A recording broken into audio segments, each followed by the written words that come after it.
आप क्या महसूस कर रहे हैं? क्या मैं आपको लाइव दिखाई दे रहा हूं?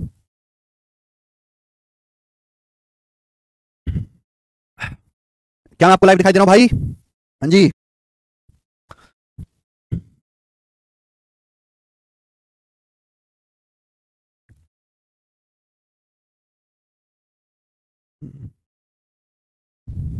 चलिए, मैं आपको लाइव दिखाई दे रहा हूं। शुरू करते हैं स्टूडेंट आज की कहानी। चलिए, तो कल बच्चों मैंने आपको समझाया था इनकम एक्सपेंडिचर सेविंग वाला टाइप, ठीक है ना? तो अब हम करेंगे यहां से सवाल नंबर 17, अगला टाइप। चलिए ध्यान से सुनिएगा मेरे दोस्तों। अगला टाइप सवाल आपके सामने आएगा टैक्स वाला। अगला क्वेश्चन आपके सामने आएगा मेरे दोस्तों टैक्स वाला। ध्यान से सुनिएगा, प्यार से समझिएगा। देखो, सुनो मेरे प्यारे भाई। देखो, आप जो भी कमाते हैं मेरे प्यारे भाई, वो होता है आपकी total income. Total income Hindi में कहते हैं कुल आय। हिंदी में क्या कहते हैं मेरे दोस्तों? इसको कुल आय। अब अगला टाइप आ रहा है सेकंड टाइप, टैक्स वाला। देखिए, आप जो पैसा कमाते हो आपकी कुल कमाई है। अब टोटल इनकम में से सरकार कहती है कि हमको इनकम टैक्स दो। क्या कहती है मेरे प्यारे भाई? हमको टैक्स दो। आप पैसा कमाते हैं, उसमें से कुछ पैसा आप सरकार को टैक्स देते हैं। तो टोटल इनकम में से, कुल कमाई में से सरकार को टैक्स देने के बाद आपके पास जो बचता है उसे हम कहते हैं नेट इनकम। क्या कहते हैं मेरे प्यारे भाई? Net income. Net income Hindi में हम लोग इसको कहते हैं शुद्ध आय। हिंदी में हम लोग इसको क्या कहते हैं मेरे प्यारे भाई? शुद्ध आय। पहले बेसिक बता रहा हूं, फिर सवाल होगा। शुद्ध आय, ओके? तो शुद्ध आय बराबर मेरे दोस्तों कुल आय माइनस आयकर। शुद्ध आय बराबर क्या होता है? कुल आय माइनस आयकर।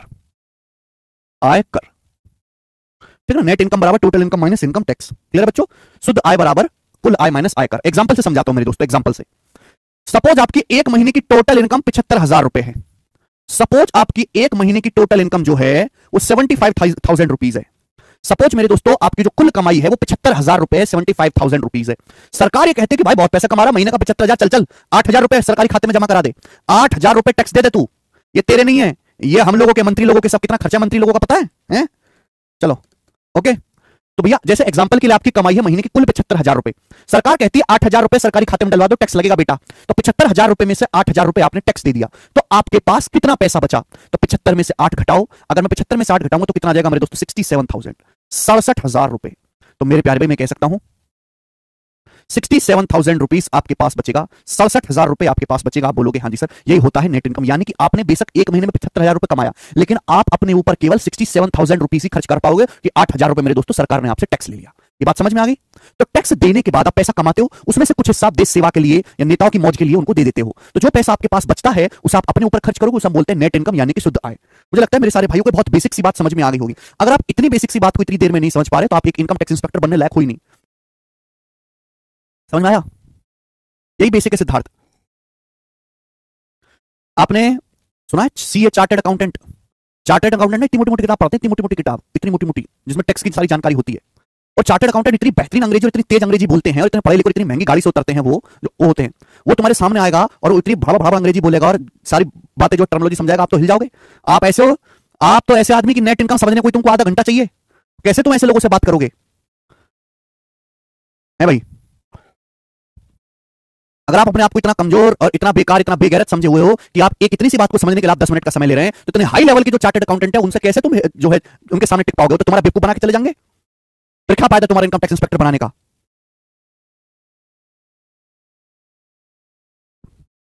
बताओ भाई, एक chartered accountant 15-20 income tax inspector के बराबर अकेला है नॉलेज में, समझ रहे हो? तो अपने आप को इतना गिरा हुआ, इतना नीच मत बताओ कि एक इतनी सी बात को समझने के लिए आप बेसिक की डिमांड करो। इसमें क्या बेसिक बताऊं मैं तुम्हें? किस चीज की कमी है?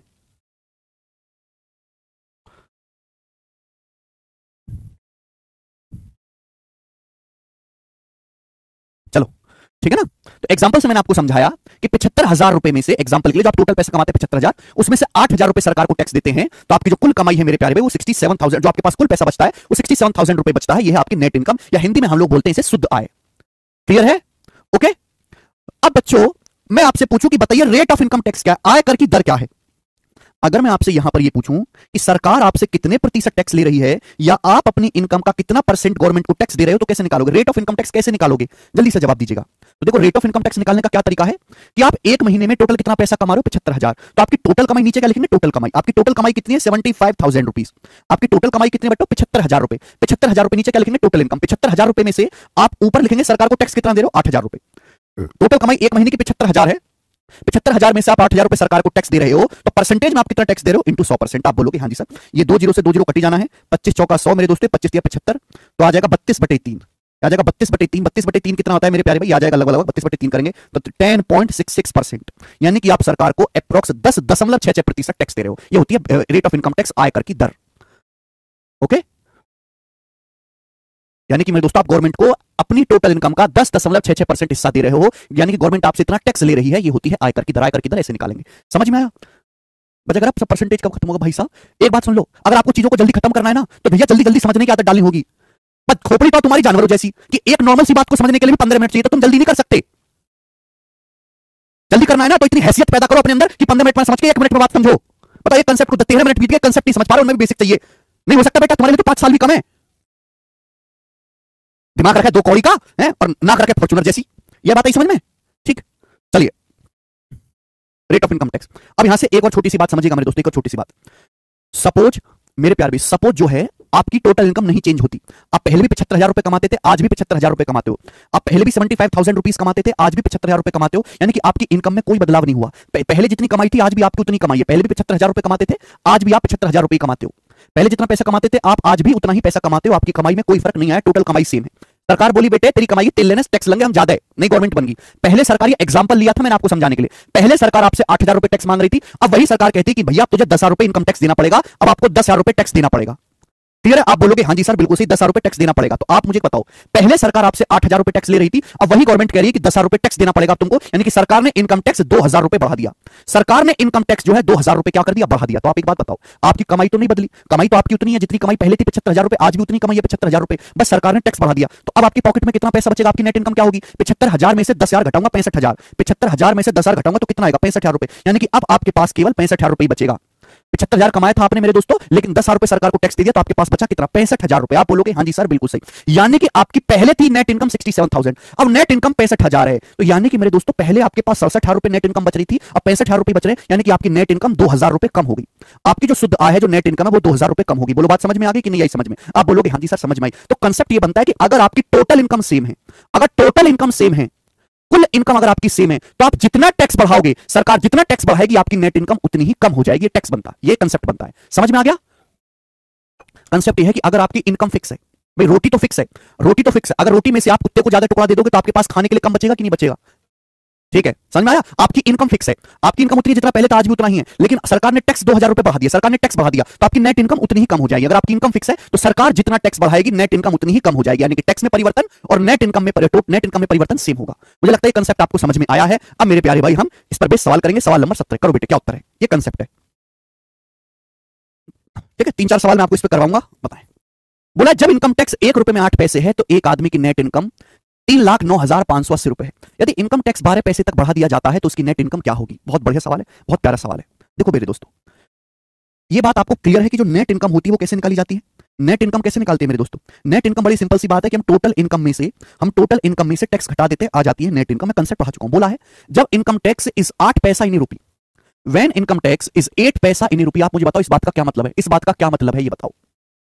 जब आयकर 1 रुपए में 8 पैसा है, इसका मतलब यह है कि अगर आप 1 रुपया कमाते हो ना, 1 रुपए का मतलब होता है 100 पैसे। अगर आप 1 रुपया कमाते हो 100 पैसे, तो 100 पैसे में से 8 पैसे सरकार को टैक्स देते हो, तो परसेंटेज में अगर कितना कहेंगे? 8%। इसका मतलब यह हुआ कि इनकम टैक्स की जो दर है वो 8% है। 1 रुपए में से सरकार 8 पैसे टैक्स लेती है। 1 रुपया होता है 100 पैसे, 100 पैसे में से 8 पैसा टैक्स ले रही है। परसेंटेज में भी कितना आएगा बेटा? ये 100% आएगा, 8% आएगा। यानी कि जब आप 8% टैक्स देते हो तो आपकी नेट इनकम 3,09,580 रुपए। देखो टोटल इनकम तो 100% होता है, टोटल इनकम तो मेरे दोस्तों 100% ही होता है। जो पैसा आप कमाते हो टोटल इनकम वो 100% है। अगर आप 100% में से 8% टैक्स दोगे सरकार को तो आपके पास पैसा बचेगा कितना? नेट इनकम कितनी होगी? अगर आप 100% में से 8% टैक्स दोगे तो नेट इनकम कितनी होगी? 92%, 92% बचेगा। और 92% नेट इनकम है, जबकि सवाल के अनुसार आदमी की नेट इनकम है कितनी? 3,09,580 रुपए। आप बोलोगे हाँ जी सर। सवाल में बोला है कि जब इनकम टैक्स 12 पैसे तक बढ़ा दिया जाए तो नेट इनकम क्या होगी? इनकम टैक्स 12 पैसे कर दिया, 1 रुपए में सरकार 12 पैसे टैक्स ले रही है। 1 रुपया मतलब होता है 100 पैसा, 100 पैसे में 12 पैसा टैक्स लेगी, यानी कि 12%। तो नेट इनकम क्या होगी? भाई 100 इनकम तो फिक्स है 100%, 100% में से अगर आप 12% टैक्स देंगे तो आपकी नेट इनकम कितनी बचेगी? 100 में से 12 माइनस कर देंगे, 100% में से 12% घटा दो, टैक्स दे दिया, तो बचा कितना? 88%। तो 88% आप टैक्स नेट इनकम होगी। 88% की वैल्यू आपसे पूछिए। सवाल में आपसे 92% की वैल्यू दी है और आपको 88% की वैल्यू पूछी है, ये मेरे को करना है। क्लियर है? आप बोलोगे हाँ जी सर बिल्कुल सही, ये एकदम क्लियर है। अब बताओ जल्दी से, आप देखो, देखो बेटे, इस सवाल के ऑप्शन के हर एक एंड में जीरो आ रहा है, यानी कि देखो हम 92 से इसको काटेंगे, पूरा पूरा कटेगा कि यहां भी एंड में जीरो है, यहां भी एंड में जीरो है, तो 92 से काटेंगे पूरा पूरा कटेगा, 1% की वैल्यू निकालेंगे, फिर हम 88% की वैल्यू निकालेंगे। 88 में छुपा होता है 8 और 11, यानी कि आंसर 8 से कटने वाला भी होना चाहिए, 11 से कटने वाला भी होना चाहिए। अगर बेटे आंसर 8 से कटने वाला है तो 8 का नियम है कि लास्ट के 3 डिजिट 8 से कटें। तो देखो ये 8 से नहीं कटता लास्ट के 3 डिजिट, ये 8 से नहीं कटता, ये 8 से नहीं कटता लास्ट के 3 डिजिट, ये अकेला ऑप्शन है जो 8 से कटता है, 296120, ये आंसर हो जाएगा। ये नंबर देखो 11 से भी कटता है, अगर मैं 11 से भाग देखूं 2 6 8 2 10 9 1 10 है ना, ये नंबर 11 से भी कटता है, 8 से भी कट रहा है, तो पहला ऑप्शन आंसर हो जाएगा, बात समाप्त। ठीक है ना, आप कैलकुलेशन थोड़ा दिमाग से करो मेरे दोस्तों, मल्टीपल चेक कर लो। पहला ऑप्शन देखो आंसर जो भी होगा वो 11 से कटेगा, पहला ऑप्शन 11 से भी भाग हो रहा है, 8 से भी भाग हो रहा है, तो यही उत्तर हो जाएगा। पूरी कैलकुलेशन करने लगे तो बहुत टाइम चला जाएगा, बहुत सारे ललित कुमार। आगे चलते हैं, अगला क्वेश्चन सवाल नंबर है मेरे दोस्तों यहां पर आपके सामने 17 है, 18, दो क्वेश्चन और है मेरे प्यारे भाई, आसान टाइप है मेरे दोस्तों, मुश्किल नहीं है। देखिए ये सवाल देखो, बहुत प्यारा सवाल है, वेरी वेरी इंपॉर्टेंट।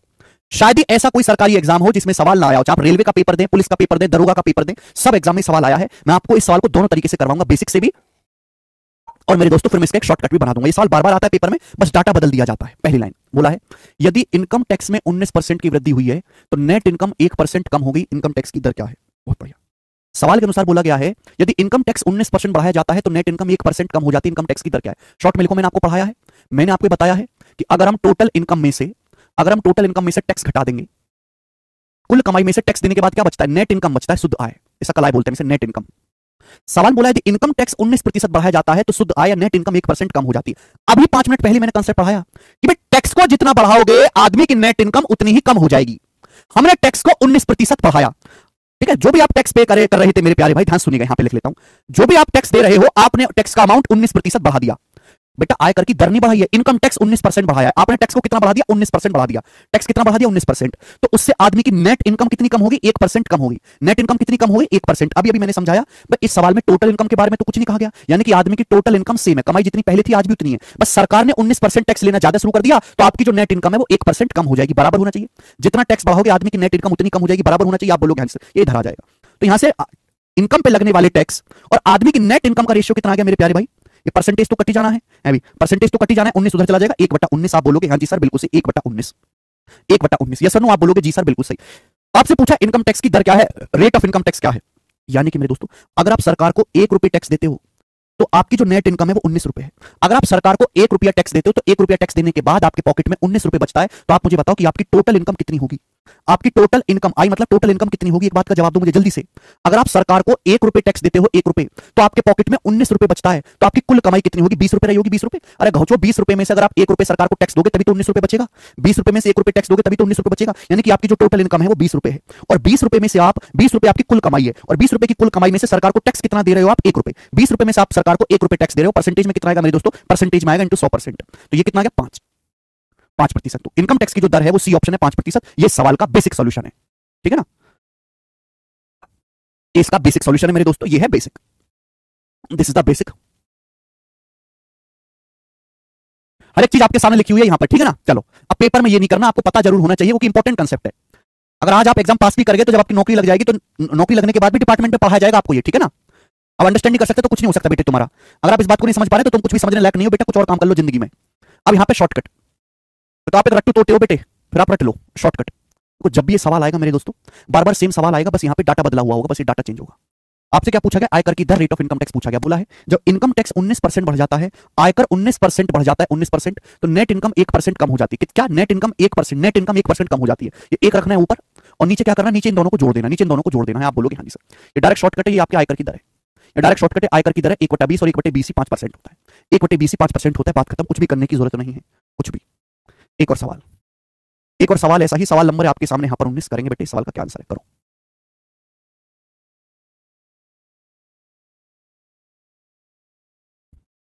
सवाल है इनकम टैक्स में 22% वृद्धि हो जाने के कारण नेट इनकम 3% कम हो जाती है, आयकर की दर क्या है? आयकर की दर, रेट ऑफ इनकम टैक्स क्या है? इनकम टैक्स 22% बढ़ जाने के कारण नेट इनकम 3% कम हो जाती है, तो आयकर की दर क्या है? अब देखो बेसिक तो आपको पता ही है, मैं पढ़ा चुका हूं मेरे दोस्तों, लेकिन उतना टाइम नहीं होता ना पेपर में करने के लिए। ऐसे सड़क छाप सवालों में आपके पास टाइम नहीं है, ऐसे सवाल तो 10 सेकंड में होने चाहिए। क्या शॉर्टकट सिखाया? इनकम टैक्स 22% बढ़ जाता है तो नेट इनकम 3% कम हो जाती है, 3% नेट इनकम कम हो जाती है। ऊपर रखेंगे 3 और नीचे लिखेंगे इन दोनों का सम, 3 + 22, ये हो जाएगा बेटे 3/25। 1/25 4% होता है, तो 3/25 12%। तो आयकर की जो दर है 12% है। सवाल सॉल्व, खत्म।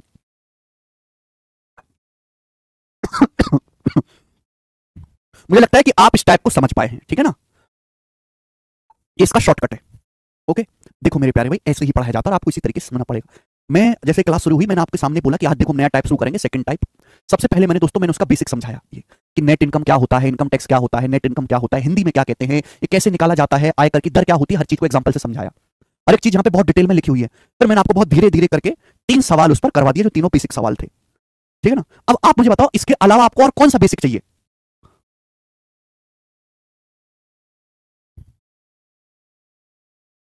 ठीक है, शॉर्टकट ही आपको ध्यान रखना है मेरे दोस्तों, बेसिक तो आपको मैंने समझा ही दिया, आगे चलेंगे। अगला टाइप, अगला टाइप मेरे दोस्तों आपके सामने आएगा, अगला टाइप। और इस अगले टाइप पे आपको 1 2 3 4 5 6 क्वेश्चन होंगे। अगला टाइप मेरे प्यारे भाई, ठीक है ना।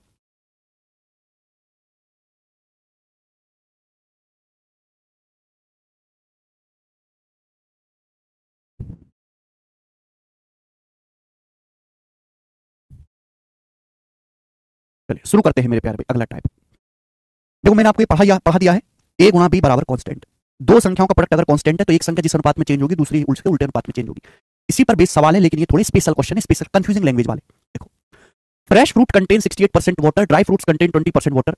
How much dry fruits can be obtained from 100 kilogram of fresh fruit? 100 kilogram ताजे फलों से कितने किलोग्राम सूखे फल प्राप्त किए जा सकते हैं?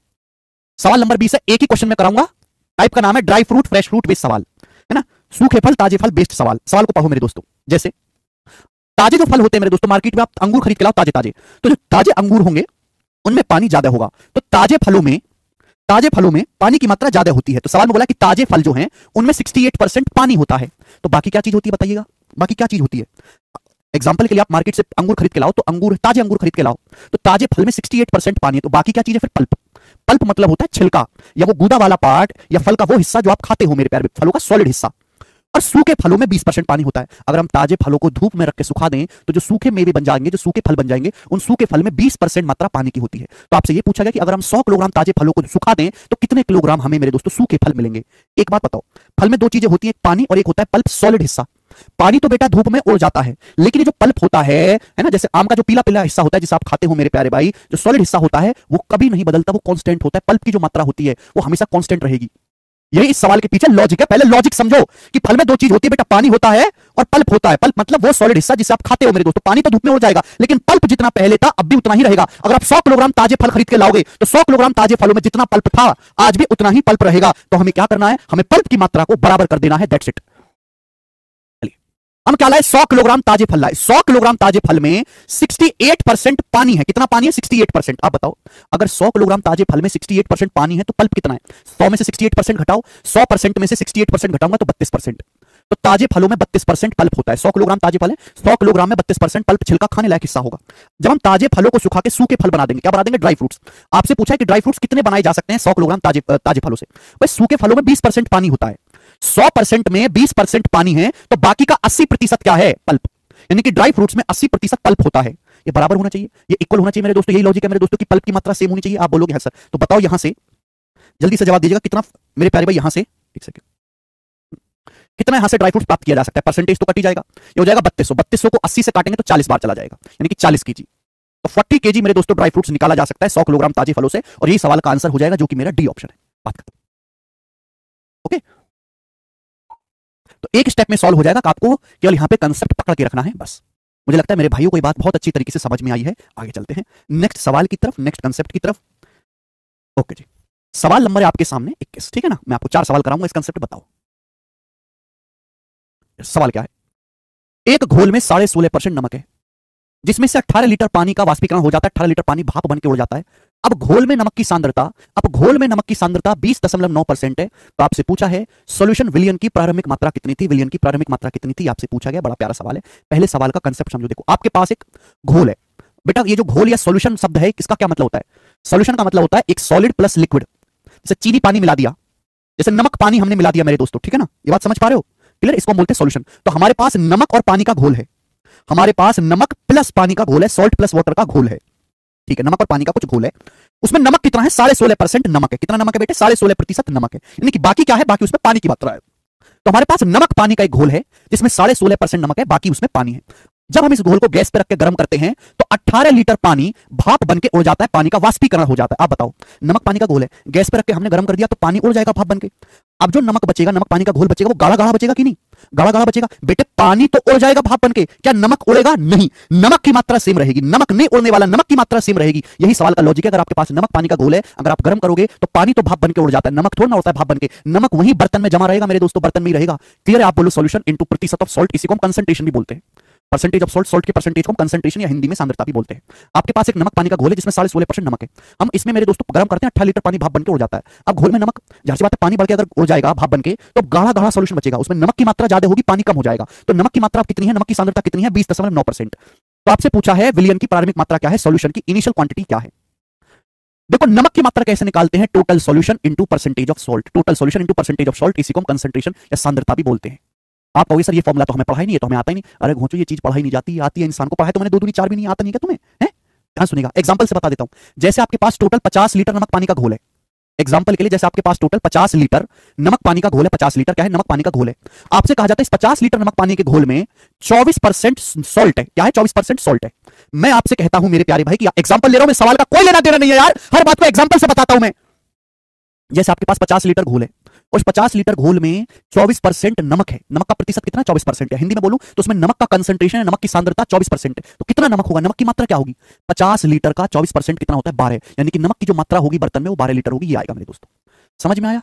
क्लियर है? आप बोलोगे हाँ जी सर बिल्कुल सही, क्लियर है। अभी अभी मैंने आपको समझाया, अगर आपके पास नमक पानी का घोल है मेरे प्यारे भाई, अगर आप उसको गर्म करोगे तो पानी तो भाप बन के उड़ जाएगा, लेकिन नमक की जो मात्रा है वो सेम रहेगी। क्वांटिटी ऑफ सॉल्ट, नमक की जो मात्रा है मेरे दोस्तों वो सेम रहेगी, वो कहीं नहीं जाने वाली।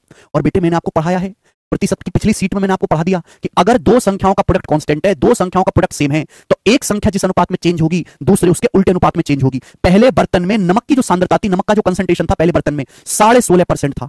अब 18 लीटर पानी भाप बन के उड़ गया, अब नमक का कंसंट्रेशन अब बर्तन में कितना परसेंट नमक है? 20.9%। तो बताओ ये किस अनुपात में चेंज हुआ? रेशियो क्या है? ये रेशियो क्या है? किससे जा रहा है? 11 से जा रहा है बेटा, 11 से। ये 11 से जा रहा है 16.5, 11 से काटेंगे 15 बार, इसको 11 से काटूंगा तो 11 कम 11 बचेगा 9, 11 99, 15/19, 15/19।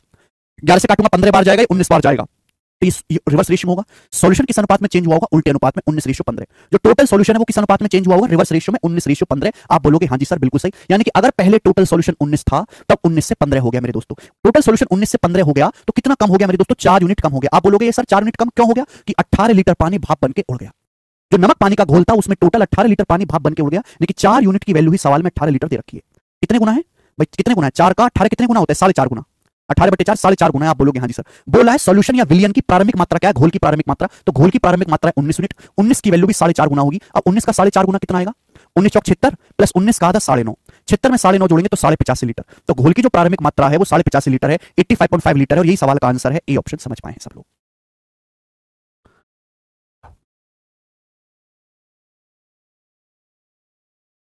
ठीक है, 85 लीटर।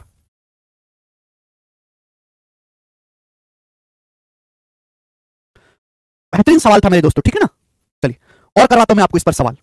सेम कांसेप्ट है, सेम कांसेप्ट है और सवाल मैं आपको करवाऊंगा। सवाल है आपके सामने बेटे यहां पर 22 नंबर क्वेश्चन। देखो ये सवाल रेलवे के पेपर में आया है, ये सवाल ditto same to same railway के पेपर में आया है। करके बताएं 38% चीनी के घोल के 90 मिलीलीटर में कितना पानी मिलाना चाहिए ताकि यह 17.1% चीनी का घोल बन जाए, ताकि यह 17.1% चीनी का घोल बन जाए। देखो ध्यान सुनिएगा, how much water should be added to 90 ml of 38% sugar solution so that it becomes 17.1% sugar solution. आपके पास एक चीनी पानी का घोल है, आपके पास शुगर यानी कि चीनी, चीनी प्लस पानी का घोल है। तो चीनी पानी के घोल में चीनी कितनी? 38%। चीनी पानी के घोल में 38% चीनी है। कितना सॉल्यूशन आपके पास? 90 ml।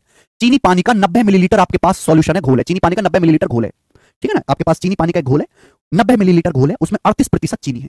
बोला यह गया कि कितना पानी और इसमें मिलाया जाए कि चीनी की जो सांद्रता है, जो चीनी का परसेंटेज है वो 17.1% हो जाए। जाहिर सी बात है चीनी पानी का घोल है, अगर आप उसमें पानी मिला दोगे तो भैया सॉल्यूशन पतला हो जाएगा, भाई चीनी कम रह जाएगी, पानी ज्यादा हो जाएगा। तो चीनी कम हो जाएगी तो चीनी का परसेंटेज भी कम हो जाएगा मेरे प्यारे भाई, ठीक है ना? आप बोलोगे हाँ जी सर कितना पानी हमको मिलाना चाहिए?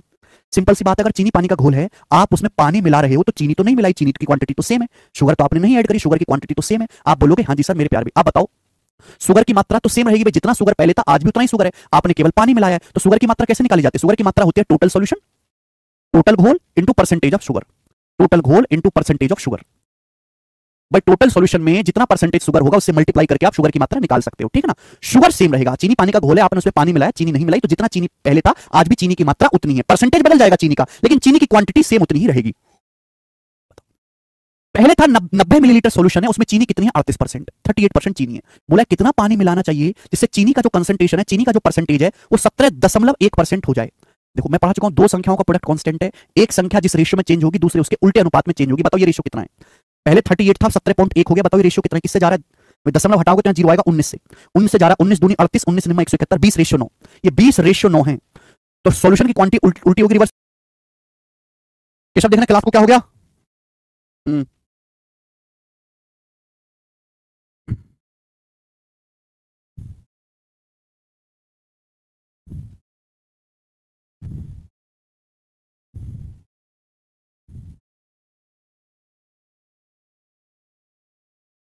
बफरिंग बता रहे हैं। अरे सही चल रही है अब?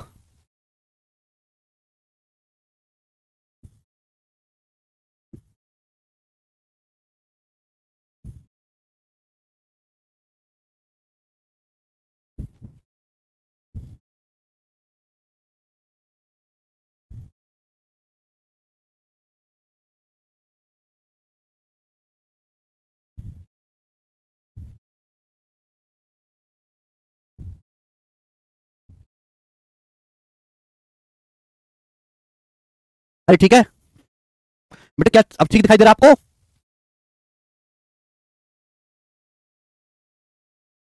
ये एप्लीकेशन में गड़बड़ हो रहा है? एक बार मैं फिर से एक्सप्लेन कर देता हूं, कोई दिक्कत नहीं है। हमारे पास चीनी पानी का एक घोल है, शुगर प्लस वाटर का घोल है। उसमें कितनी शुगर है? 38% चीनी है। 38% चीनी वाला एक घोल है, 90 मिलीलीटर। 90 मिलीलीटर टोटल घोल है, 90 मिलीलीटर में 38% चीनी है। बोला यह गया कि कितना चीनी इसको मिलानी चाहिए हमें, कि चीनी का जो परसेंटेज है 17.1% होना चाहिए। कितना पानी हमको मिलाना चाहिए? सॉरी, आप बताओ। चीनी पानी का घोल है, अगर हम उसमें पानी मिलाएंगे तो सॉल्यूशन की मात्रा तो बढ़ जाएगी, लेकिन चीनी नहीं बदलेगी। चीनी जितनी पहले थी आज भी उतनी रहेगी, क्योंकि आपने चीनी मिलाई ही नहीं, आपने केवल पानी मिलाया है। तो चीनी की जो मात्रा है वो कैसे निकालेंगे? Total solution into percentage of sugar. चीनी की मात्रा सेम रहेगी मेरे प्यारे, क्योंकि आपने चीनी ऐड ही नहीं करी, आपने केवल पानी मिलाया है। पानी मिलाने से कुल घोल की मात्रा तो बढ़ जाएगी, बट चीनी नहीं बदलेगी, चीनी सेम रहेगी। पहले कितना परसेंट था चीनी? 38%। अब कितना? 17.1%। आपको पता है दो संख्याओं का प्रोडक्ट कांस्टेंट है, सेम है, तो एक संख्या जिस अनुपात में चेंज होगी दूसरे उसके रिवर्स रेशियो में चेंज होगी। अब इनका अगर मैं रेशियो लूंगा तो किससे जाएगा? 19 से जाएगा। 19 से क्या? 1.9 से काट लो। ये 1.9 से जाएगा 20 बार, ये जाएगा 1.9 से 9 बार। ये 20:9 है, तो घोल की मात्रा रिवर्स रेशियो में चेंज होगी, 9:20। पहले कितना घोल था? 90 ml। 9 की वैल्यू 90 ml। बोला कितना पानी मिलाना चाहिए? सॉल्यूशन 9 से 20 हो गया, कितना बढ़ गया? 11 यूनिट। तो 11 की वैल्यू भी 10 गुना, 9 की वैल्यू 90 ml 10 गुना, तो 11 की वैल्यू भी 10 गुना, 110 ml। तो हमें 110 ml पानी मिलाना चाहिए, आंसर हो जाएगा।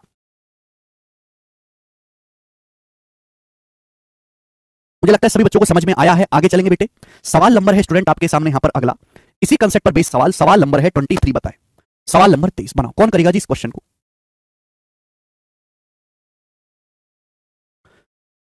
चीनी पानी का घोल है, चीनी पानी का 28 लीटर घोल है। उसमें कितनी चीनी है? 26.4% चीनी है। घोल को गर्म करके वाष्प द्वारा 6 लीटर पानी उड़ा दिए जाने पर बाकी बचे घोल में कितने परसेंट चीनी होगी? ये आपसे पूछा गया है। ऑप्शंस आपके सामने हैं, 4 ऑप्शन है, ABCD। बताओ, बहुत प्यारा सवाल है। देखो, चीनी पानी का घोल है, कितना घोल है? 28 लीटर। चीनी पानी का 28 लीटर सॉल्यूशन हमारे पास है, उसमें 26.4% चीनी है। अब हमने इसको गर्म किया गैस पर रख के। जब गर्म किया तो चीनी तो नहीं उड़ेगी, चीनी तो बर्तन में रहेगी। 6 लीटर पानी उड़ गया जी भाप बन के। जब 6 लीटर पानी उड़ गया भाप बन के, तो चीनी पानी का घोल थोड़ा गाढ़ा हो जाएगा, क्योंकि पानी कम हो गया। जब गैस पर रख के आप चीनी पानी के घोल को गर्म करोगे तो पानी को 6 लीटर भाप बन के उड़ जाएगा, तो चीनी पानी का घोल जो गाढ़ा हो जाएगा, उसमें चीनी की मात्रा बढ़ जाएगी, चीनी की जो है परसेंटेज बढ़ जाएगी मेरे प्यारे। तो पूछा है बचे घोल में कितने परसेंट चीनी होगी। तो मेरे दोस्तों सेम कंसेप्ट यहां पे लगेगा, सेम कंसेप्ट यहां पे लगेगा मेरे प्यारे भाई, कि जब आप चीनी पानी के घोल को गर्म करोगे तो पानी तो भाप बन के हो जाएगा, लेकिन शुगर जो है वो कहीं नहीं जाने वाली। शुगर सेम उतनी रहेगी जितनी पहले थी। अब शुगर की मात्रा कैसे निकाली जाती है? शुगर की मात्रा होती है बेटा टोटल सॉल्यूशन या टोटल घोल into percentage of sugar. Total घोल इनटू प्रतिशत ऑफ शुगर। आप बोलोगे हां जी सर बिल्कुल सही। हमारे पास एक चीनी पानी का घोल था 28 लीटर। कितना घोल था? 28 लीटर मेरे प्यारे भाई, जिसमें 26.4% चीनी थी। हमने गर्म किया, 6 लीटर पानी उड़ गया भाप बनके, तो 28 लीटर टोटल घोल था। 28 में से 6 लीटर पानी उड़ गया भाप बनके, तो बचा कितना? 22 लीटर घोल बचा, 22 लीटर। आप बताओ, जब पानी भाप बनके उड़ जाएगा तो चीनी की मात्रा तो सेम रहेगी, बर्तन में जितनी चीनी थी पहले आज भी चीनी उतनी रहेगी। आपको पता है कि दो संख्याओं का प्रोडक्ट अगर कांस्टेंट है, एक संख्या जिस अनुपात में चेंज होगी दूसरे उसके उल्टे अनुपात में चेंज होगी। ये 28 लीटर 22 लीटर का रेशियो क्या है? 14:11। 2 से 28 14 बार जाएगा, 22 11 बार जाएगा, 14:11। तो शुगर का परसेंटेज रिवर्स हुआ, 11:14। शुगर का जो परसेंटेज है उल्टा हुआ, 11:14। आप बोलोगे हां जी सर, यानी कि अगर पहले बर्तन में शुगर कंसंट्रेशन 11 था, 11 की वैल्यू सवाल में कितनी दी है? पहले बर्तन में कितनी चीनी थी? पहले बर्तन में 26.4% चीनी थी, तो 11 की वैल्यू 26.4% है। कितने गुना? तो आप सर 11 से भाग दो, 11 दूनी 22 बचेगा 4, 11 चौक 44, 2.4 गुना। पूछा अब बर्तन में कितनी चीनी होगी, कितने परसेंट चीनी होगी? तो 14 की वैल्यू भी 2.4 गुना होगी। 14 की वैल्यू भी 2.4 गुना होगी। 14 दूनी 28, 14 चौका 56, 28 में 5.6 जोड़ेंगे तो 28 33.6%। यानी कि हम ये कह सकते हैं मेरे प्यारे भाई कि अब बर्तन में चीनी की जो कंसंट्रेशन होगा वो 33.6% होगा। ये सवाल का आंसर है।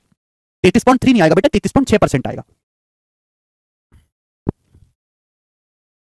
बताओ, मजा आया?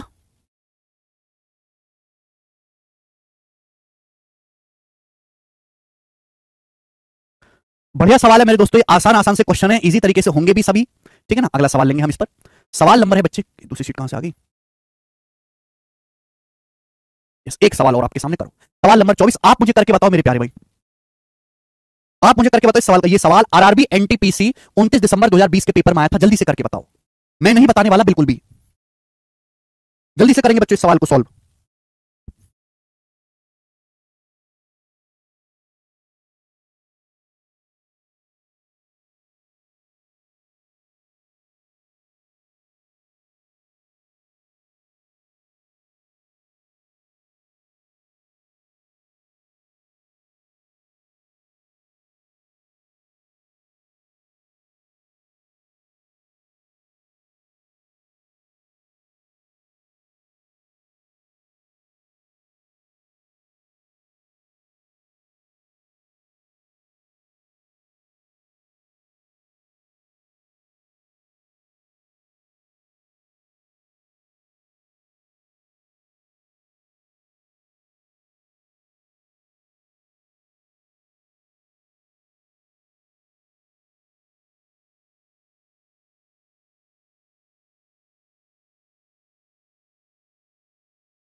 आया? अरे यार तुमने तो कर दिया, तुम तो बड़े समझदार हो। 4.8% एकदम ठीक आंसर है, वेरी गुड प्यारे बच्चे, वेरी गुड, ऑस्कर मिलेगा बेटे आपको। अगला सवाल, सवाल नंबर है जी आपके सामने यहां पर 25, ये बताएंगे जल्दी से कौन करेगा, ठीक है। नेक्स्ट क्वेश्चन बताओ। अगला टाइप है मेरे दोस्तों, एक ही क्वेश्चन हम इस टाइप का कराएंगे, ज्यादा करवाने में विश्वास नहीं रखते मेरे प्यारे भाई। एक शहर में 40% पुरुष शादीशुदा है, 25% महिलाएं शादीशुदा हैं। यह मानते हुए कि कोई भी आदमी एक से ज्यादा बार शादी नहीं करता है, nobody is married more than once, तो आपसे पूछा कितने परसेंट जनसंख्या विवाहित है, कितने परसेंट शादीशुदा है। बहुत प्यारा सवाल है, बहुत बेसिक सवाल है, करेंगे मेरे दोस्तों। बिल्कुल अलग क्वेश्चन है। जैसे एक शहर है, एक शहर में 40% पुरुष शादीशुदा हैं और 25% महिलाएं शादीशुदा हैं। शहर है तो केवल शहर के बारे में सोचो, शहर से आगे की दुनिया मत सोचो, ठीक है भाई। कोई भी आदमी एक से अधिक बार शादी नहीं करता है, तो पूछा पूरी जनसंख्या का कितना परसेंट मैरिड है। भाई मैंने मान लिया कि एक शहर में एम मेल है, एक शहर में मेरे दोस्तों हमने मान लिया कि एम तो मेल है और मेरे दोस्तों डब्ल्यू जो है वो आपके एम मेल है और एफ जो है मेरे दोस्तों फीमेल है। बात समझ में आ गई? आप बोलोगे हाँ जी सर। हमने मान लिया कि एक शहर में एम पुरुष है और एफ फीमेल है मेरे प्यारे भाई। तो बोला गया है कि 40% पुरुष शादीशुदा है, तो मेल पॉपुलेशन का 40% शादीशुदा है, यानी कि दुखी है। मेल का, पुरुषों का 40% शादीशुदा है। महिलाएं कितनी शादीशुदा है? 25%। तो फीमेल का 25% मैरिड है, यानी कि दुखी कर रही हैं। फीमेल का 25% शादीशुदा है। आप बोलोगे हाँ जी सर। तो आपको ये बात पता होनी चाहिए कि कोई भी आदमी एक से ज्यादा शादी नहीं करता है, कोई भी, यानी कि एक आदमी करेगी एक औरत से शादी, एक औरत करेगा एक आदमी से शादी, यानी कि जितने आदमियों की शादी हुई होगी, जितने पुरुष की शादी हुई होगी, उतनी ही औरतों की भी शादी हुई होगी। अगर सपोज 10 पुरुष की शादी हुई है तो 10 ही औरतों की शादी होगी। मेल का 40% मैरिड है, फीमेल का 25% मैरिड है, तो जितने मेल मैरिड है उतने फीमेल मैरिड है, बराबर होना चाहिए। यहां से मेल और फीमेल की संख्या का रेशियो कितना आ जाएगा? यहां से मेल और फीमेल की संख्या का अनुपात कितना आ जाएगा? जल्दी से बताओ, किससे जाएगा? 5 से। 5 अट्ठे 40, आ जाएगा जी 5 25 25, तो आ जाएगा मेल और फीमेल की संख्या का रेशियो 5:8 आ गया। मेल और फीमेल की संख्या का जो रेशियो है मेरे दोस्तों वो 5:8 आ गया। आप बोलोगे हाँ जी सर बिल्कुल सही, कोई भी इसमें परेशानी नहीं है। यानी कि अगर गांव में 5 मेल है तो 8 फीमेल है, अगर गांव में 5 पुरुष हैं तो 8 औरत है, यानी कि टोटल लोग कितने हैं फिर? 13। भाई अगर गांव में 5 मेल है 8 फीमेल है तो टोटल लोग कितने मेरे दोस्तों? 5 जमा 8 टोटल 13 लोग हैं। आपसे पूछा है टोटल कितने परसेंट लोग विवाहित है, टोटल कितना परसेंट मैरिड है। तो मेरे प्यारे भाई एक बात का जवाब दो, अगर गांव में 5 पुरुष है तो 8 औरत है, पुरुषों का 40% शादीशुदा है। पुरुष अगर 5 है तो 5 का 40% शादीशुदा है। 5 का 40% होता कितना है? 2। 5 का 40% 2 होता है बेटे। 5 का 40% होता है 2/5, 5 से 5 कट जाएगा 2। 5 का 40% 2 होता है, यानी कि अगर 2 पुरुषों की शादी हुई है तो 2 ही औरतों की भी शादी हुई होगी। अगर 2 पुरुषों की, चाहे आप यहां से निकालो चाहे यहां से निकालो, अगर आप 8 का 25% में निकालोगे तो भी 2 ही आएगा। अगर 2 पुरुष की शादी हुई है तो 2 ही औरतों की शादी हुई होगी, तो टोटल शादीशुदा लोग कितने? 4। टोटल मैरिड लोग कितने मेरे दोस्तों? 4। आप बोलोगे हाँ जी सर, यानी कि 13 लोगों में से 4 लोग ऐसे हैं जो शादीशुदा हैं। 13 में से 4 लोग आपके शादीशुदा हैं, तो परसेंटेज में कितना हो गया? इंटू 100%। परसेंटेज में कितना हो गया मेरे दोस्तों? इंटू 100%। कितनी बार जाएगा भैया? 13 × 39 बच जाएगा 10। अब 13 फिर चला जाएगा मेरे दोस्तों 0 और 13 × 104 अप्रॉक्स 30.8% के आसपास आंसर है सी ऑप्शन। तो पूरी जनसंख्या का लगभग 30.8% शादीशुदा है पूरी जनसंख्या का। मुझे लगता है मेरे भाइयों को यह बात अच्छी तरीके से समझ में आई है। ठीक, आसान सवाल है। आगे चलते हैं मेरे प्यारे भाई, नेक्स्ट कंसेप्ट की तरफ, नेक्स्ट वैरायटी की तरफ, नेक्स्ट टाइप की तरफ। सब लोग अपनी कॉपी में लिखेंगे मेरे दोस्तों percentage break method. Percentage break method अगला जो कंसेप्ट है मेरे दोस्तों, परसेंटेज ब्रेक मेथड है। बहुत प्यारा कंसेप्ट है, उम्दा कंसेप्ट, परसेंटेज ब्रेक मेथड। ठीक है ना, परसेंटेज ब्रेक मेथड। ओके चलो, परसेंटेज ब्रेक मेथड। मैं इस मेथड को समझने के लिए मैं आपसे बहुत छोटी सी बात पूछता हूं, एक एग्जांपल पूछता हूं। जैसे भाई एक गांव में आदमी भी रहते हैं, औरत भी रहते हैं, एक गांव में मेल भी रहते हैं, फीमेल भी रहते हैं, और मेल प्लस फीमेल मिला के होता है टोटल लोग। मेल प्लस फीमेल मिला के होता है कुल लोग टोटल। आप बोलोगे हाँ जी सर ये तो बहुत मामूली सी बात है। बच्चों मैं आपसे एक सवाल पूछता हूं कि एक गांव में मेल जो है, पुरुष जो वो 5% बढ़ गए। एक गांव में पुरुष आबादी 5% बढ़ गई, पुरुष आबादी, पुरुष 5% बढ़ गए, और औरतों की आबादी भी 5% बढ़ गई। यानी कि पहले जितनी औरतें थी अब उससे 5% ज्यादा औरतें गांव में मौजूद हैं। पुरुष भी 5% बढ़ गए, औरत भी 5% बढ़ गई। तो आप बताओ कुल आबादी कितना प्रतिशत बढ़ जाएगी? कुल आबादी कितना प्रतिशत बढ़ जाएगी? ये मेरा सवाल है। बहुत छोटी सी बात पूछिए मेरे प्यारे भाई, लेकिन मेरे दोस्तों समझ नहीं पाएंगे। जैसे एक गांव में आदमी पुरुष भी रहते हैं, औरत भी रहती हैं। अब पुरुषों की जो आबादी है, जो पुरुषों की पॉपुलेशन है वो 5% बढ़ गई। यानी कि अगर पहले 100 पुरुष थे तो 5 बढ़ के 105 हो गए। औरतों की आबादी भी 5% बढ़ गई। आप मुझे बताओ तो टोटल आबादी यानी कि मेल प्लस फीमेल कितना परसेंट बढ़ जाएगा? मेल प्लस फीमेल कितना परसेंट बढ़ जाएगा? कुछ बता रहे 10.25 है ना, उन्होंने 5 और 5 का सक्सेसिव का फॉर्मूला लगा लिया। कुछ बता रहे 10%। बेटे बीच में किसका साइन है? यहां बीच में प्लस का साइन है, प्लस का साइन। बीच में किसका साइन है? प्लस का साइन है। Male plus female, male plus female, बीच में प्लस का साइन है बेटे। 10.25 तब लगता है जब बीच में गुणा का साइन हो। एक गांव में आदमी भी हैं और औरत भी हैं। आदमी की पॉपुलेशन भी 5% बढ़ गई, औरत की पॉपुलेशन भी 5% बढ़ गई, तो कुल आबादी भी कितना बढ़ जाएगी? 5% ही बढ़ेगी। एक बात बताओ, हमारे शहर में ना बहुत सारे सेक्टर हैं। हमारे शहर में मेरे जैसे हमारा देश है मेरे दोस्तों, हमारे देश में कुछ लोग किस खेती किसानी करते हैं, कुछ लोग एमएनसी में काम करते हैं, है ना, कुछ लोग प्राइवेट बिजनेस करते हैं अपना, कुछ लोग प्राइवेट नौकरी करते हैं, कुछ सरकारी नौकरी करते हैं मेरे दोस्तों, कुछ इलीगल काम करते हैं, कुछ जो है जिनकी खुद की फर्म है, कुछ चार्टर्ड अकाउंटेंट है, सीए है, डॉक्टर है, इंजीनियर है। बहुत सारे प्रोफेशन हमारे देश में है। मैं आपसे कहूं कि हर आदमी की, हर मेरे दोस्तों हर प्रोफेशन की तनख्वाह 10% बढ़ गई। मैं आपसे कहता हूं कि हर काम करने की तनख्वाह, काम करने वाले की तनख्वाह 5% बढ़ गई एग्जांपल के लिए। तो आप बताओ पूरे देश की इकोनॉमी कितना परसेंट बढ़ जाएगी?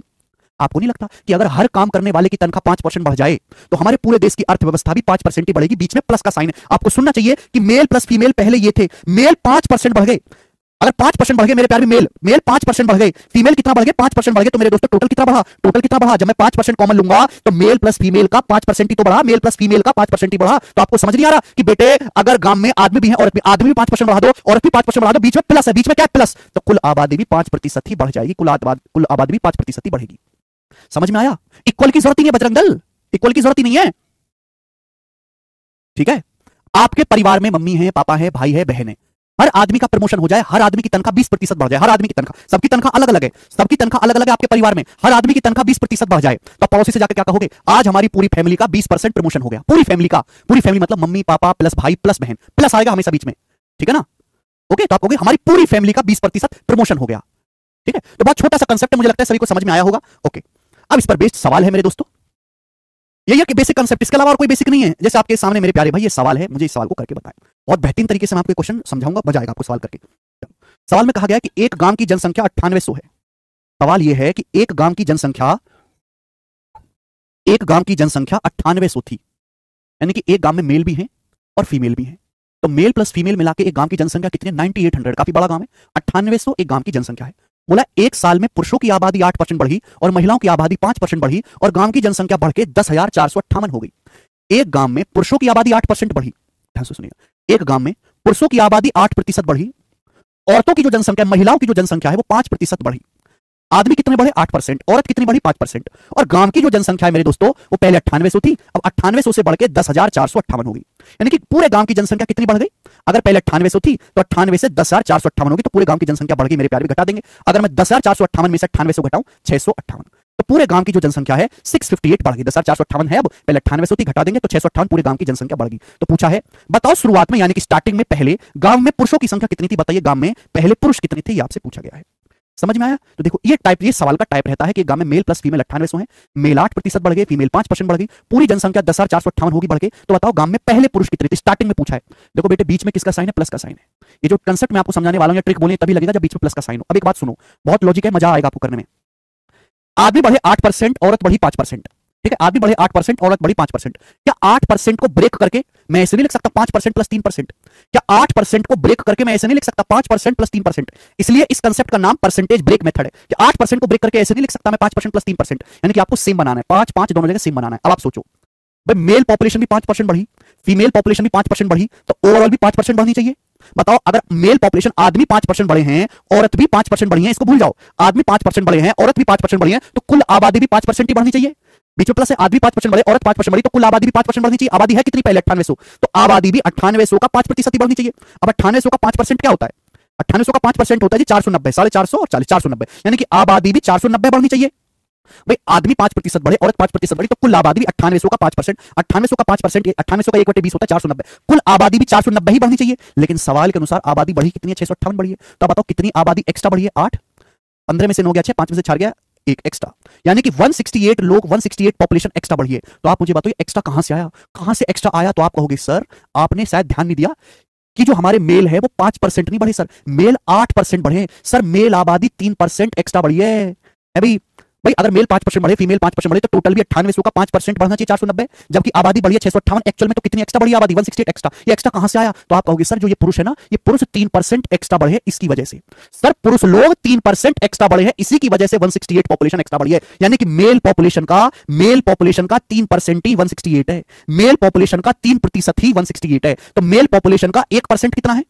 तो 3 पंजे 15, 3 6 18, 56। मेल पॉपुलेशन का 100% कितना है? 100 से गुणा मेल पॉपुलेशन का, ये मेल पॉपुलेशन का 3% है बेटा, मेल पॉपुलेशन का 3% 168 है, तो मेल पॉपुलेशन का 100% कितना है? 5600। यानी कि हम ये कह सकते हैं कि उस गांव में शुरुआत में 5600 पुरुष है, 5600। और इस सवाल का जो आंसर है ये पूछा था कि गांव में पहले पुरुषों की संख्या कितनी थी? 5600। बी ऑप्शन आंसर है। मुझे लगता है हर बालक समझा होगा।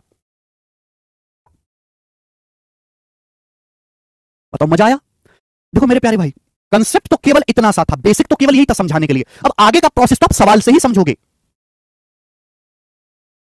मजा आया? हाँ, एलिगेशन से भी हो जाएगा मेरे प्यारे भाई, लेकिन ये तरीका ज्यादा आसान है। सक्सेसिव नहीं लगता बेटे, सक्सेसिव तब लगता है जब बीच में मल्टीप्लाई हो, ये प्लस है। यानी कि शुरुआत में 5600 पुरुष, अगर आपसे पूछा है औरत कितनी है, आपसे भी तो पूछ सकता है कि औरतों की जनसंख्या कितनी? टोटल 9800 है, 98 में से 5600 पुरुष हैं, तो औरत कितनी होंगी? 9800 में 5600 घटाओ तो 4200, 4200, तो 4200 आपकी औरतें हैं, 5600 प्लस 4200 9800 हो गया। सवाल में आपसे ये भी पूछ सकता है कि मेल और फीमेल का डिफरेंस क्या है, ये भी पूछता है पेपर में कि मेल और फीमेल जनसंख्या का अंतर क्या है, तो 5600 4200 का अंतर भी पूछ सकता है। 5600 4200 का डिफरेंस कितना है? मेल और फीमेल का डिफरेंस कितना है? 5600 में से 4200 घटाएंगे 1400, तो मेल और फीमेल का जो डिफरेंस है वो 1400 है, और ये आपका आंसर हो जाएगा। आपसे कुछ भी पूछ सकता है। एक सवाल देखो बच्चों हम आपसे और करवाते हैं, जो कि सवाल आपके सामने आएगा मेरे दोस्तों यहां पर 27 27 नंबर क्वेश्चन करके बताएं सवाल का क्या आंसर है। बहुत प्यारा सवाल होगा। ये जो सवाल आपके सामने स्क्रीन पर है, ये दिल्ली पुलिस कांस्टेबल के पेपर में आया है लेटेस्ट, वो भी 2023 में। बोला एक कस्बे की जनसंख्या 7000 है, एक कस्बे की जनसंख्या 7000 है, कस्बे में मेल भी है फीमेल भी है, तो मेल प्लस फीमेल मिलाकर कितना है बेटा? एक कस्बे में टोटल 7000 लोग रहते हैं टाउन में। अब बोला पुरुष और महिला जनसंख्या में प्रतिशत वृद्धि क्रम से 11% और 8%। मेल पॉपुलेशन 11% बढ़ गई, मेल पॉपुलेशन 11% बढ़ गई, फीमेल पॉपुलेशन 8% बढ़ गई, फीमेल पॉपुलेशन 8% बढ़ गई। तो आपसे पूछा नई जनसंख्या 7680 हो गया, जनसंख्या कितनी होगी? 7680। तो बताओ जनसंख्या कितनी बढ़ गई? जनसंख्या कितनी बढ़ी बताइए जल्दी से। अगर पहले 7000 लोग थे तो अब 7680 लोग हो गए, तो जनसंख्या बढ़ी कितनी है? 680। जनसंख्या कितनी बढ़ी है मेरे दोस्तों? 680, 680 जनसंख्या बढ़ी है। आपसे पूछा कस्बे में महिला नागरिक कितनी है? जनसंख्या बढ़ी कितनी है? 680। कस्बे में महिला नागरिकों की संख्या क्या है? ये आपसे पूछा गया है। बहुत बढ़िया सवाल मेरे दोस्तों, तो ब्रेक करके लिख सकते हैं। एक आसान सी चीज आपको बताता हूं मेरे प्यारे भाई, आप ऐसे जरूरी नहीं कि आप 11 को, देखो दो रास्ते हो सकते हैं। कुछ बच्चे क्या करेंगे, इस 11% को ऐसे लिख लेंगे 8% जमा 3%, लेकिन आप आपसे पूछे क्या है? महिला जनसंख्या। आप इस 8 को भी ब्रेक करके लिख सकते हो, 8 को भी ब्रेक करके ऐसे लिखा जा सकता है बेटे 11% माइनस 3% लिखा जा सकता है। 8 को भी ब्रेक करके 11% माइनस 3%। बेसिकली दोनों जगह सेम बनना चाहिए, सेम होना चाहिए। आपसे अगर मैं कहूं कि मेल पॉपुलेशन 11% बढ़ गई, फीमेल 11% बढ़ गई, तो टोटल पॉपुलेशन भी 11% ही बढ़नी चाहिए। अगर मेल 11% बढ़ गए, फीमेल 11% बढ़ गई, तो टोटल पॉपुलेशन भी 11% ही बढ़नी चाहिए। भाई मेरे दोस्तों टाउन में टोटल 7000 लोग हैं, अगर आदमी 11% बढ़ गए, औरत 11% बढ़ गई, तो टोटल भी 7000 का 11% 770 बढ़ना चाहिए। टोटल भी मेरे दोस्तों 770 बढ़ना चाहिए। 7000 का 11% 11 7 77 770 बढ़ना चाहिए, जबकि एक्चुअल में पॉपुलेशन बढ़ी कितनी है? 680। तो कितनी पॉपुलेशन कम बढ़ी है? 90 पॉपुलेशन कम बढ़ी है।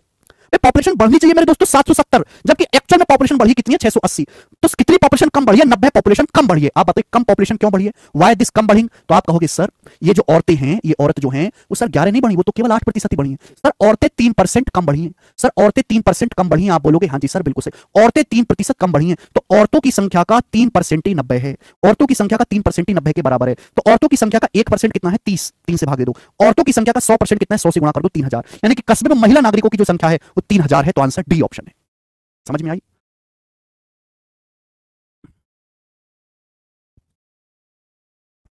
बढ़िया सवाल, बताओ मजा आया कि नहीं? चलिए एक और क्वेश्चन करेंगे। देखो जितना मैं पढ़ाता हूं बेटे, जितना प्रैक्टिस करवाता हूं उतना काफी है। ये भारत में अकेला ऐसा बैच है जीरो टी हीरो जिसमें आप पढ़ रहे हो, जिसमें मैं आपको केवल ये कह रहा हूं कि केवल हाथ जोड़ के विनती है, केवल क्लास पढ़ लो। ना आपको कभी कोई प्रीवियस लगाने की जरूरत, ना कोई पीडीएफ सॉल्व करने, कुछ नहीं करना। केवल क्लास में आके पढ़ लिया करो, घर पे जाके 15-20 मिनट रिवीजन कर लिया करो, क्योंकि यहाँ पे सब कुछ कवर कराया जाता है बहुत धीरे धीरे। मैं समय ज्यादा लेता हूँ, जब दूसरे मास्टर 3-4-5 महीने में बैच कवर करवा देते हैं, वहां मैं 8-9 महीने लेता हूँ। लेकिन मेरे दोस्तों मैं ऐसा पढ़ाता हूँ बच्चे को कि दोबारा जिंदगी में पढ़ने की जरूरत नहीं, मैं कुछ भी चीज छोड़ता नहीं हूँ। ठीक है, चलिएगा ये और प्रैक्टिस कराऊंगा, परेशान ना हो बेटा। अभी तो मैंने इस पे 3 सवाल और डाले, 5 सवाल इस टाइप के। सवाल नंबर 28 ये करो बेटे, सवाल नंबर 28 ये करेंगे मेरे प्यारे भाई। देखो ये बेहतरीन सवाल है, जबरदस्त सवाल। बोला किसी गांव की जनसंख्या 15,280 है। किसी गांव की प्रेजेंट पॉपुलेशन 15,280 है, यानी कि पॉपुलेशन मतलब मेल प्लस फीमेल।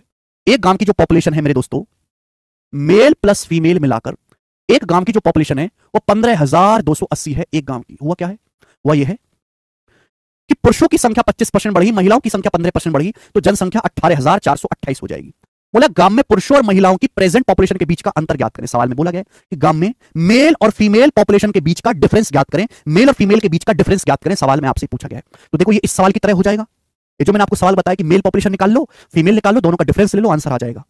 अब देखो एग्जामिनर ना बहुत बार जानबूझ के डिफरेंस ही पूछता है कि मेल और फीमेल का डिफरेंस बताओ। प्रेजेंट पॉपुलेशन 15,280 है और आपको प्रेजेंट में ही मेल फीमेल पॉपुलेशन का डिफरेंस बताना है। तो मेरे पास इसकी सुपर ट्रिक है मेरे दोस्तों। ट्रिक में ट्रिक मेरे प्यारे भाई आपको कहीं भी नहीं मिलेगी मेरे प्यारे दोस्त। ठीक है, बहुत मेहनत से रिसर्च करके बनाया जाता है मेरे दोस्त आपके पास कंटेंट। तुमको 15 रुपए में सस्ता मिलना है, इसलिए कदर नहीं है बच्चों को। ठीक है, वरना कीमत तो इसकी लाखों में है। घटा के आया विनोद कुमार जी, बिल्कुल कर सकते हैं कुशवाहा। ध्यान से सुनिएगा मेरे प्यारे भाई, मेरे पास एक ऐसा तरीका है जिसमें ना आपको मेल निकालने की जरूरत ना फीमेल निकालने की जरूरत, डायरेक्ट डिफरेंस आ जाएगा, डायरेक्ट।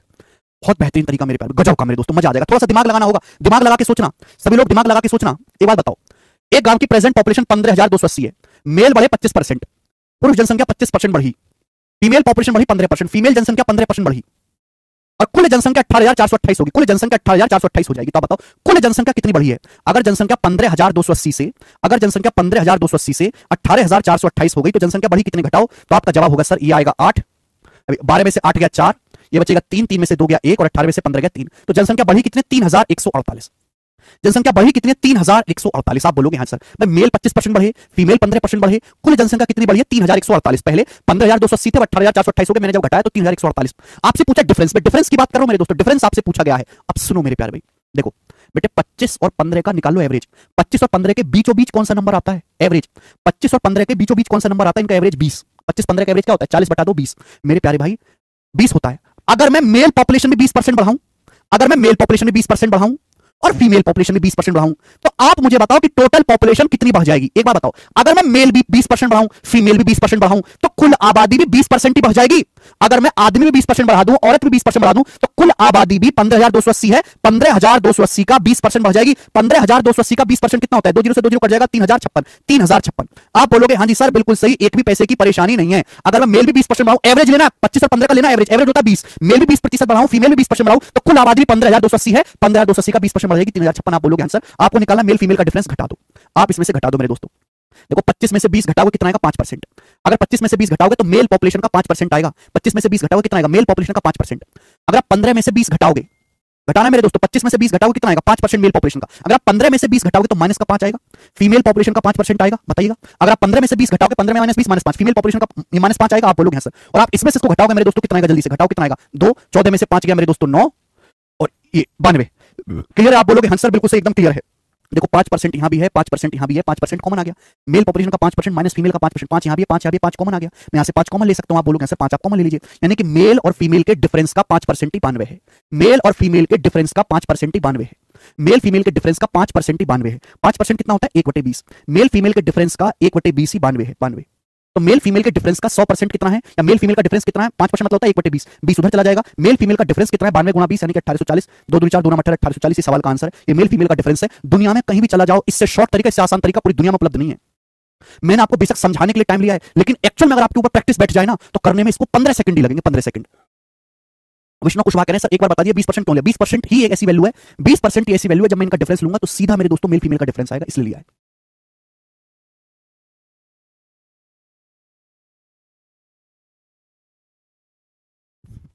अरे अमरीश यादव जी, हो जाएगा।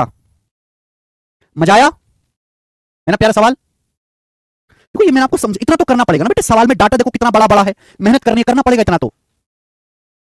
डिफरेंस अलग अलग नहीं आएगा। आप एवरेज लोगे, अगर आप एवरेज लोगे घटाओगे, एवरेज लेके घटाओगे, दोनों जगह डिफरेंस सेम आएगा। एवरेज इसलिए लिया गया कि दोनों जगह डिफरेंस सेम रहे। 25-20 का डिफरेंस 5 है, 15-20 का डिफरेंस 5 है, इसलिए एवरेज लिया गया है। ऐसे हर सवाल में एवरेज ही लेना होगा, शॉर्ट हो जाएगा। आपको ना मेल पॉपुलेशन, क्या फायदा रहा ऐसा करने का? फायदा ये रहा कि ना आपको मेल पॉपुलेशन निकालनी पड़ी, ना फीमेल निकालनी पड़ी। बेसिक्स आप करोगे, ठीक है ना? इस तरीके से करोगे तो इसमें क्या है, पहले आपको मेल जनसंख्या निकालनी पड़ेगी, फिर फीमेल निकालनी पड़ेगी, फिर दोनों को घटाना पड़ेगा, तो टाइम लग जाएगा। ठीक है। मनीष कुमार जी, आप इस साल 15 सेकंड में करके दिखाओ तो। मनीष कुमार जी बेटा, मैंने इसकी एक शॉर्ट्स बना रखे, मैथ्स 100 सेकंड्स की, 40 सेकंड की भी शॉर्ट है। मैंने 40 सेकंड में सवाल पढ़ा भी है, सवाल करा भी है और समझाया भी है, ठीक है ना? मैथ्स 100 सेकंड्स हमारा यूट्यूब चैनल है। उस यूट्यूब चैनल पे मैं ना डेली जो है मेरे दोस्तों 3 शॉर्ट्स अपलोड करता हूं, ऐसे ट्रिकों की, कंसेप्ट की। सब बच्चे उस चैनल को जरूर सब्सक्राइब कर लो, ठीक है ना? आप मेरी बात का विश्वास करो कि जो चीज मैं आपको 15 मिनट में समझाता हूं ना, 15 मिनट में, वो एक्चुअल में बच्चे करते हैं 30 सेकंड में। वो होती है 30 सेकंड में। तुमसे नहीं हो पा रही, तुम्हारे बस की नहीं है, तो इसका मतलब ये नहीं कि लोग करते नहीं है। अरे जेब में तो तुम्हारी पॉकेट में 10 रुपया भी नहीं है, फटे हाल हो कि नहीं, लेकिन इसका मतलब थोड़ा कि पूरी दुनिया फटे हाल है। अरे पूरी दुनिया पर मिनट करोड़ों रुपए कमा रही है, पर मिनट। ऐसे भी लोग हैं जो 1 मिनट में कमा रही है। सबको ऐसा ना समझिए बेटा, ये वही बैच है जहां से सबसे ज्यादा बच्चे पढ़ के निकले हैं, सबसे ज्यादा सिलेक्शन हुआ है, सबसे ज्यादा टॉपर यहीं से पढ़ते हैं, ये वही बैच है, ठीक है? समझाने में और करने में बहुत फर्क होता है। ओके, चलिए मेरे दोस्तों, एवरेज पॉइंट में आए तो पॉइंट में करना, इतना कैलकुलेटिव डाटा दिया नहीं जाता, आसान डाटा दिया जाता है भाई, ठीक है? चलिए, आसानी डाटा दिया जाता है पेपर में, कैलकुलेटिव देगा तो बहुत टाइम लग जाएगा, वो तो कैलकुलेशन है ही। चलिए आज इतना ही, बाकी हम कल करेंगे इसके आगे। बाय।